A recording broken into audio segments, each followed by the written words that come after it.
that out of the way.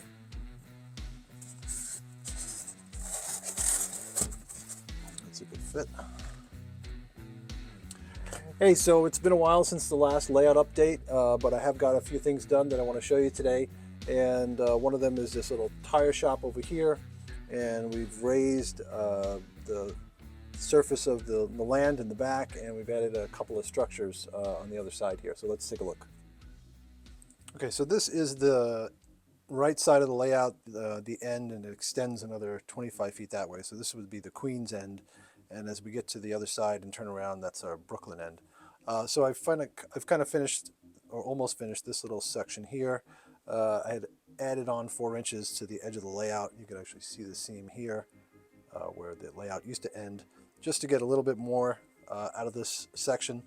So we've already had this loading dock here, and I added this little cobblestone street, which is actually a hydrocal brick wall laid down flat and painted to look like cobblestone. And we've added this little box car that's been converted into a little freight dock, and another little structure here that's going to get some more details. So some of you might recognize these Athearn cars from about probably 1982-83. Athearn had done a whole series of Gory and Defeated cars based on John Allen's railroad, model railroad, and there was a passenger car, a box car, a caboose. It was a few of them, and they're still available on eBay if you're interested in getting one. I just wanted to have something on the layout. I know this is Queens and Brooklyn, and the Gory and Defeated was nowhere near these places, nor is it even a real place, but I don't really care. I like them. They reminded me of discovering John Allen's layout when I was a kid, so I wanted to have one on the layout. So I basically made a form and to hold up the box car and added a loading dock. So I made just a little box out of foam core, poured plaster in it, and then I scored some lines and painted it to look like concrete, and then dropped the boxcar on top, and then added some details. It's actually pretty easy. And I just added a door. I cut out an opening for a door here. So I didn't know what to do with this area until I finally just decided it should be another street that comes into the scene. And I didn't want to do a paved street because I've got plenty of paved and concrete streets around here. I wanted to do something different and more like what's around New York in the 70s. Some of these, of course, still exist. This is cobblestone, and it is just a brick wall. I could show you here. This is a plaster cast of a brick wall. And you can probably find one in a hydrocal kit you might have and make a mold of it, and then just repeat it, and then you've got yourself some cobblestone street laid down flat.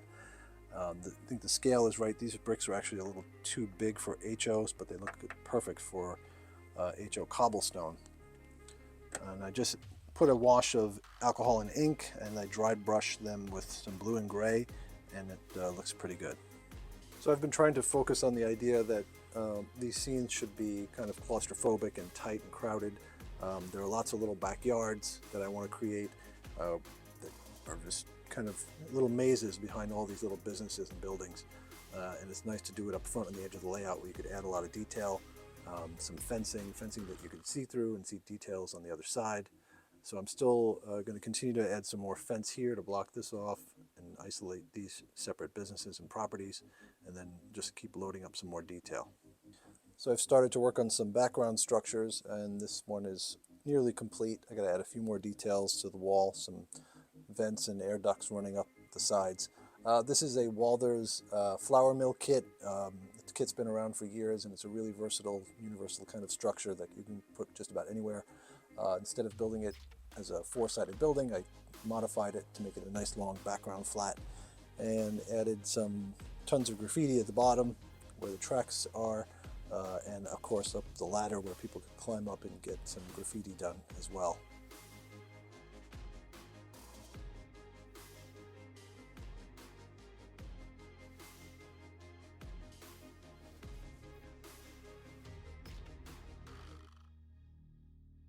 So the rooftops that you can see on the layout, I really want to include a lot of detail because they often get occupied by kids and people who shouldn't be up there doing some things they shouldn't be doing, like graffiti.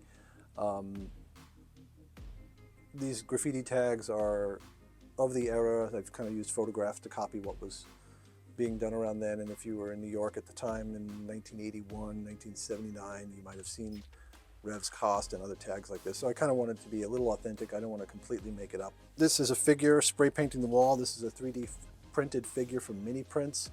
I'm really hooked on the 3D printed figures. They're just so much more interesting than the usual figures that we've been using for years. Of course, the poses are natural because they're scanned in real life and doing things that would be useful on your layout, like spray painting walls, or there's railroad maintenance guys, you name it. Check out Mini Prints. And you do have to paint them, but they're not unlike painting detail parts, and then just put a wash over them. That's all you need to do to make them look good. We've got a mattress here with some bottles and a milk crate, roof access shed with more graffiti and so forth. So right behind the Gory and Defeated boxcar is, this is one of our new kits we released a few months back. It's a wrestling gym, Huffman's Wrestling. It just fit nicely in here and created a whole new little alley street kind of spot, and that works really well. And then back here was an opportunity. I wasn't sure what to do with this. If you could see here, let me move this. Hold on a second. So the layout obviously goes this way, and it's linear all the way down about 25 feet. But I had this little weird spot with a wall and an angle, and I was able to create a little bit more layout, about 16 inches here, about 8 or 9 inches there.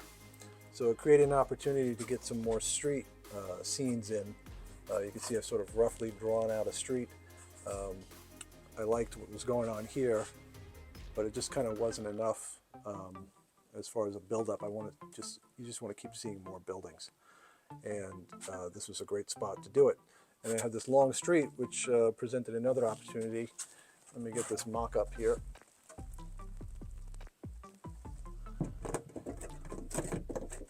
So essentially, there'll be more buildings there. So now you've got this nice rhythm to the buildings of up and down, and it just gets higher, and it makes a great backdrop. Eventually it will. And then another opportunity arose. I was desperate to put in somewhere an elevated New York City subway, and there's no other place on the layout for it really that worked. And all of a sudden I've got this nice street, though it does go ends here and goes over some tracks. That's not too much of a problem. So what I'm going to do is I've made this mock-up of an elevated subway section here. Now it's only 24 inches, but it will go to here. And then what will happen is I've got an opportunity here to make some kind of arch bridge that crosses over all these tracks, and whatever happens over here, probably some scenery and just green and grass and trees. Basically, you'll have two tracks. You'll be able to get under there and see all this. There'll be some storefronts in the back here, which will be great. There'll be a small building here, not too big because I don't want to block too much. But it'll be a two-track elevated subway section. Another structure here, so it'll dip behind those buildings and really kind of create some nice corridor of what New York City and Queens and Brooklyn and everything looks like.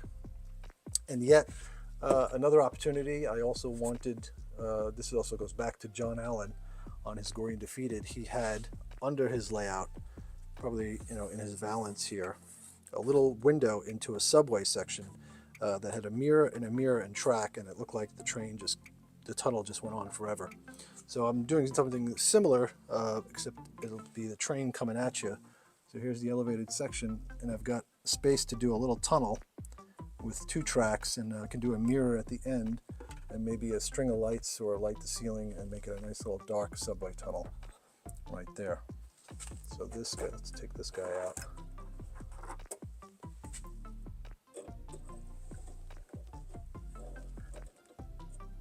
Of course, he needs to be covered in graffiti, but that elevated section will really give this a real New York feel for sure, in addition to everything else that's going on with the graffiti and kind of this claustrophobic look to everything.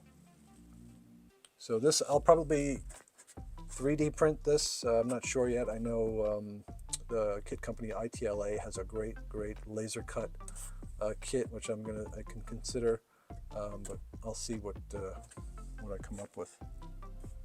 But this is just laser cut mock-up MDF for now, and this is foam core. The mock-ups really help. It really gives you a good idea of what you're doing. I wouldn't have been able to figure it out without the mock-ups. So originally I had this scrapyard here extend all the way to this highway pier.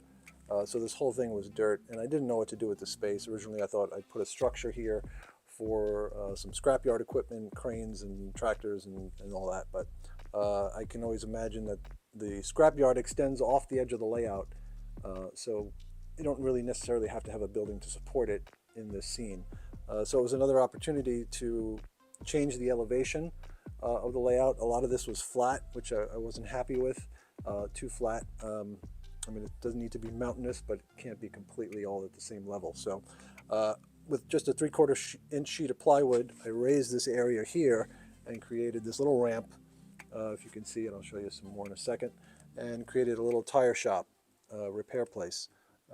This was one of our free kits that we offered a couple of months back, and we've got some nice piles of tire here. I made a retaining wall out of brick hydrocal or styrene, I forget. I think it's hydrocal.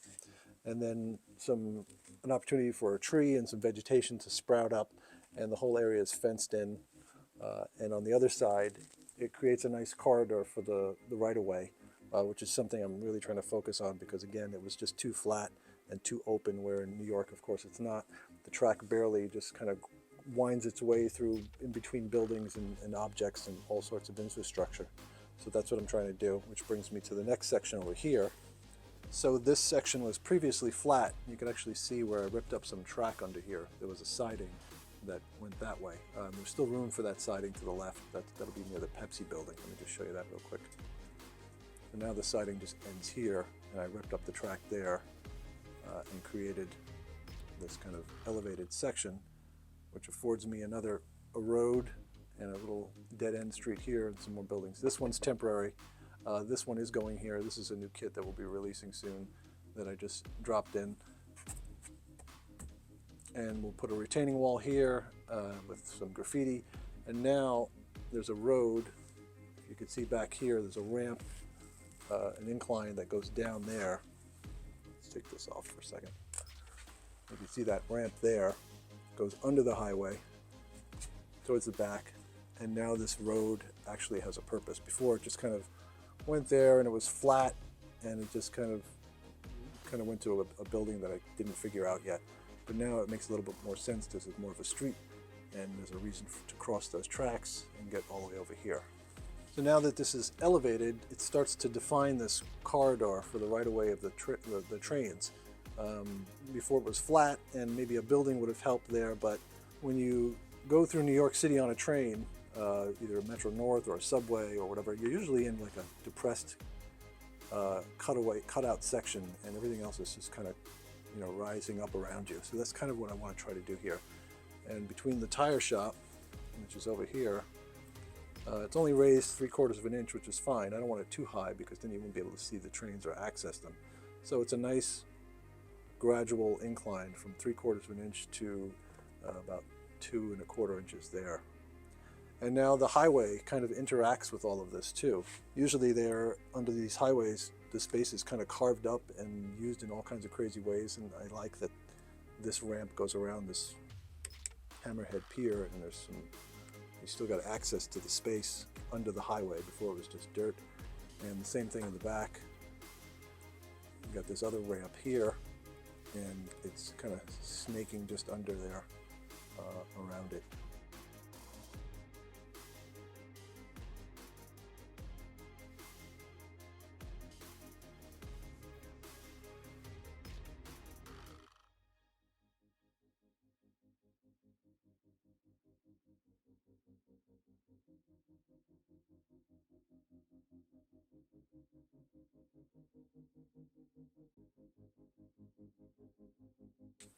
So another sort of goal on the layout is to get the right kind of trash and the right amount of trash, which is not as easy as you think. You know, of course, you could put newspapers down and scrap wood, and that works, but there's always some color to the trash. It's not all just white and brown and gray, especially if you're, you know, modeling something a little more modern.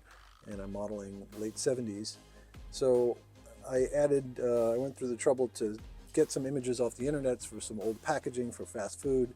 If you look closely here, there's some KFC packaging there. You can see the golden arches for McDonald's there for some kind of ad or packaging or whatever. And just assorted pieces of paper that are chopped up, posters that are shrunk down and they're in color, as well as the gray and the white and all that sort of thing.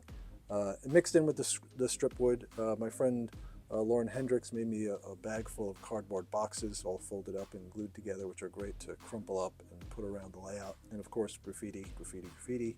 So this is was a test to what I want to do for most of the track on the layout. So it's going to be tedious and it'll take some time, but I'm really happy with how it's turning out.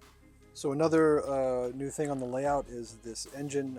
I had this engine for a while, but of course it wasn't weathered, and my friend Charlie Panzera weathered this just beautifully. I absolutely love the weathering job on this. It fits right in with the look of the layout I want it to look like.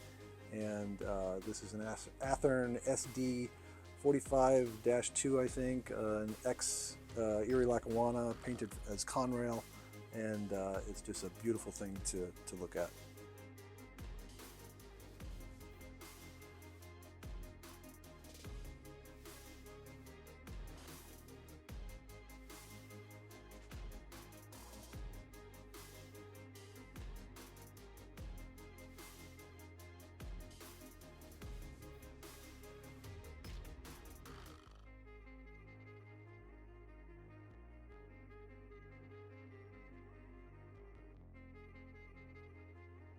So thanks for taking a look at the changes I've made on the layout. I hope it gives you some ideas for your layout. And I also want to thank our subscribers on Patreon. If you want some more modeling content, we post every day, sometimes twice a day, to things that are going on in our shop. We do sneak peeks to kits and tips and techniques and so forth, and a lot more. So check us out on Patreon. And don't forget, we have over 100 HO scale kits that you might like. Take a look there at fosskits.com. And if you like the channel, please subscribe, and we'll see you next time. Thanks.